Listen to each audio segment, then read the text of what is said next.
यज्ञ की आधार स्तंभ, सशक्त व्यक्तित्व की धनी मीठी मिठू दादी जी अनेक गुणों, शक्तियों एवं कलाओं से संपन्न, यज्ञ की स्टाफ नर्स, स्थूल एवं सूक्ष्म पालना देकर भरपूर करने वाली यज्ञ की आदि रत्न। आइए आज मिठू दादी जी के जीवन की कुछ अविस्मरणीय एवं प्रेरणास्पद बातें सुनते हैं। मिठू दादी का जन्म 1922 में हैदराबाद सिंध में हुआ था। आप अपने माता पिता की इकलौती संतान थी। आप 14 वर्ष की आयु में माता पिता के साथ तन मन धन सहित यज्ञ में समर्पित हो गई थी।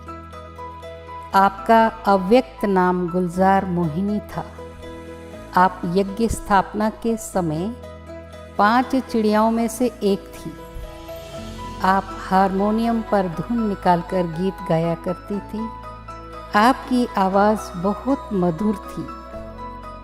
यज्ञ में आप गीत बनाती और गाती थी। आप मम्मा के साथ भी गाती थी। यज्ञ में आने से पहले आप गुरुद्वारे में गीत गाया करती थी।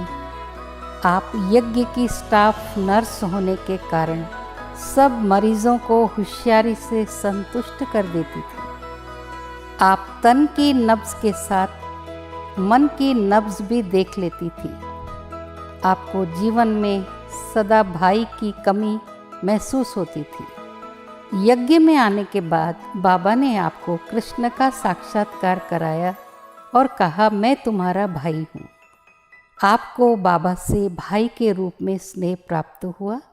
बाबा आपको सदा मिठू बहन कहकर ही बुलाते थे। बाबा आपके साथ बड़ी रमणीकता से बात करते थे। आप यज्ञ में लुधियाना से गर्म कपड़े जैसे जुराबे, मफलर, मंकी कैप आदि भिजवाया करती थी। आप ज्ञान योग में भी प्रवीण थी। आप मुरली के हर पॉइंट पर मंथन करती और कराती थी। आप ज्ञान की अच्छी रूरिहान करती थी। आप भाषण भी अच्छा करती थी।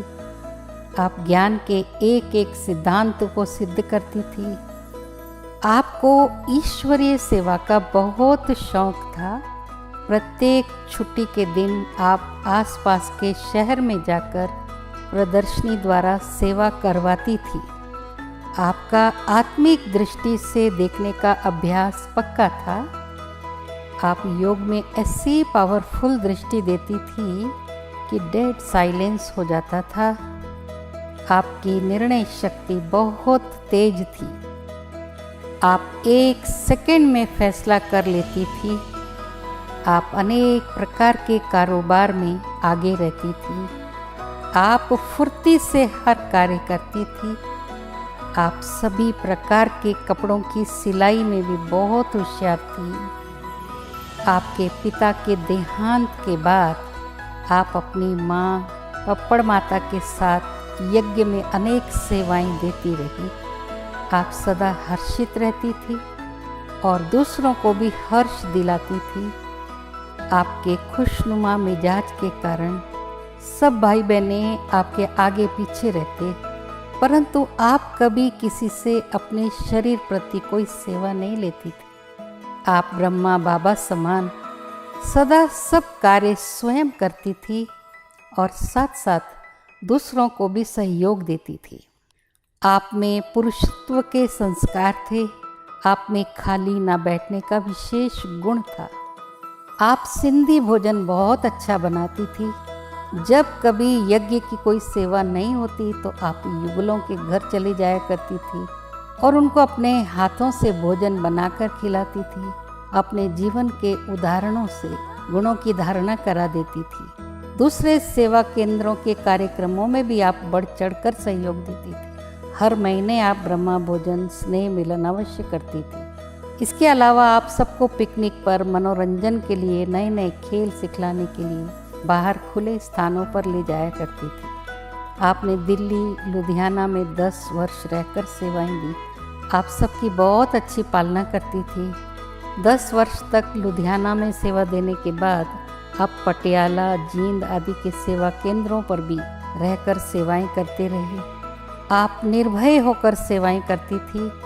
आपने लुधियाना, पटियाला में रहकर पंजाब, हरियाणा के कई नए स्थान जैसे हिसार, जींद, सिरसा, रोहतक, डबवाली, तोशाम आदि स्थानों पर सेंटर खोलने के निमित्त बनी। आपने यज्ञ को बहुत अच्छी कुमारियां भी दी जो आज बड़े सेंटर संभाल रही। आप हरियाणा सब जोन का संचालन करती थी। आपका पंजाब जोन की सेवाओं को उठाने में बहुत विशेष योगदान था। चंद्रमणि दादी, मनोहर दादी और आप पंजाब की सेवाओं में स्नेही सखियों के रूप में रहती थी। चंद्रमणि दादी अमृतसर से, करनाल से मनोहर दादी और लुधियाना से आप आपस में किसी न किसी बहाने से मिलते रहते थे। पंजाब जोन की मीटिंग भी लुधियाना में रखते थे जिससे सबका मिलन होता रहता था। आप बहुत ही इकोनॉमी एवं स्वच्छता पसंद थी। आपके जीवन से बाबा की शिक्षाएं स्पष्ट देखने में आती थी। आप बहुत नम्र और निरहंकारी थी। आप छोटे कार्यक्रमों में भी सहजता से चली जाया करती थी। आप समय की बहुत पाबंद थी। हर कार्यक्रम में समय पर पहुंचती थी। आप बहुत चुस्त थी, बहुत तेज चलती थी। आप सब जगह पैदल जाया करती थी। आप सब कुछ व्यवस्थित रखती थी। आप वस्त्रों को टांका लगाकर जब तक काम आए तब तक प्रयोग में लाती थी। आपका मनोबल बहुत शक्तिशाली था। आपके सामने अनेक समस्याएं आई।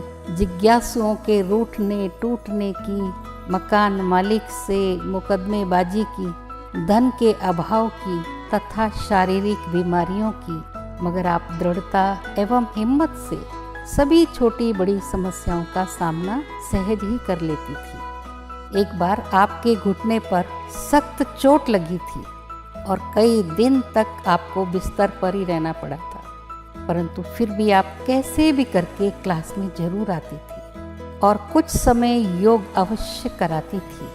आप सदा सेवा केंद्र का वातावरण शक्तिशाली बनाए रखती थी। बाबा जब अव्यक्त हुए तो आप अस्वस्थ थी, परंतु आप अपने मनोबल से मधुबन पहुंच गई। बाबा के अव्यक्त होने पर आपने ये गीत गाया, प्रभु तुम बड़े दिल के कठोर निकले, चोरी चोरी चल दिए बड़े चोर निकले।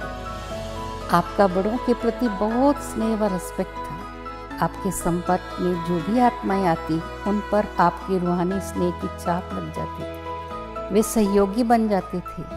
आपने एक बांधेली कन्या का गंधर्वी विवाह कर उसे बंधन मुक्त कराया था। उस कन्या ने 7 साल तक आपके ही साथ रह आपके अंतिम समय तक आपकी सेवा की थी। आप किसी की भी कमी कमजोरी का वर्णन न उनसे करती, ना ही किसी और से करती थी। 1983 में कॉन्फ्रेंस के दौरान आपकी तबीयत कुछ ठीक नहीं थी। आपने लगभग 3 मास तक मधुबन में रह अपना इलाज कराया, परंतु सेहत में सुधार न होने पर एवं कॉन्फ्रेंस की भीड़ भाड़ के कारण दीदी मनमोहिनी ने आपको आबू से नीचे संगम भवन में भेज दिया था। वहाँ से पटियाला के भाई बहनें बेहतर इलाज के लिए आपको पटियाला राजेंद्र हॉस्पिटल ले आए थे। कुछ दिनों के इलाज के बाद 3 मार्च 1983 को आप अपना पुराना देह त्याग बाप दादा की गोद में समा गई। आपका स्वास्थ्य ठीक न होते भी आपकी स्थिति बहुत अच्छी थी। आपके निमित्त जब संदेशी वतन में गई तो आपने उनके द्वारा कहा कि आप शरीर छोड़ने के एक दिन पहले दादी दीदी से छुट्टी लेने के लिए पत्र लिखना चाहती थी तथा उन्हें बताना चाहती थी कि जो सेवा उन्होंने आपको दी थी उसे आपने जिम्मेवारी से पूरा किया है और आप छुट्टी लेना चाहती हैं। आपको यह भी संदेश दिया कि आपकी शव शोभा यात्रा सारे शहर में पैदल घुमाई जाए। आपकी इच्छा अनुसार सारे शहर में शव शोभा यात्रा पैदल घुमाई गई, जिससे बहुत सेवा हुई। ऐसी स्वभाव से रमणीक, परख एवं पहचान में निपुण, तीव्र बुद्धि, निर्माण चित्त, निडर, सदा हल्के हो कर्म व्यवहार करने वाली अनमोल रत्न अति स्नेही मिट्ठू दादी को उनकी पुण्यतिथि पर हमारी भावभीनी श्रद्धांजलि। आपके दिव्य कर्तव्य, त्याग, तपस्या और अथक सेवा, सरल एवं मधुर स्वभाव, बहादुरी, सहनशीलता, व्यवहार कुशलता जैसे गुण हमें सदा प्रेरित करते रहेंगे। ओम शांति।